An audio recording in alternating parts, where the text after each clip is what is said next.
We meet in an hour of change and challenge, in a decade of hope and fear, in an age of both knowledge and ignorance.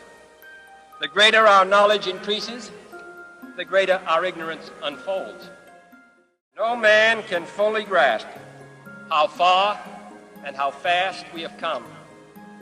But condense, if you will, the 50,000 years of man's recorded history in a time span of but a half a century. Stated in these terms, we know very little about the first 40 years, except at the end of them, advanced man had learned to use the skins of animals to cover them. Then about 10 years ago, under this standard, man emerged from his caves to construct other kinds of shelter. Only 5 years ago, man learned to write and use a cart with wheels. Christianity began less than 2 years ago. The printing press came this year. And then less than 2 months ago, during this whole 50-year span of human history, the steam engine provided a new source of power. Newton explored the meaning of gravity.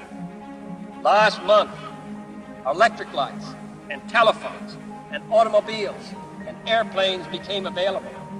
Only last week did we develop penicillin and television and nuclear power. This is a breathtaking pace, and such a pace cannot help but create new ills as it dispels old. So it is not surprising that some would have us stay where we are a little longer, to rest, to wait. If this capsule history of our progress teaches us anything, it is that man in his quest for knowledge and progress is determined and cannot be deterred. We shall send to the moon, 240,000 miles away, a giant rocket more than 300 feet tall on an untried mission to an unknown celestial body, and then return it safely to Earth. But why, some say, the moon? Why choose this as our goal? And they may well ask, why climb the highest mountain? Why, 35 years ago, fly the Atlantic?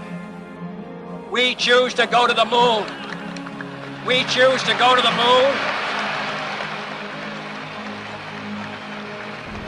We choose to go to the moon in this decade and do the other things, not because they are easy, but because they are hard. Because that goal will serve to organize and measure the best of our energies and skills. Because that challenge is one that we're willing to accept, one we are unwilling to postpone.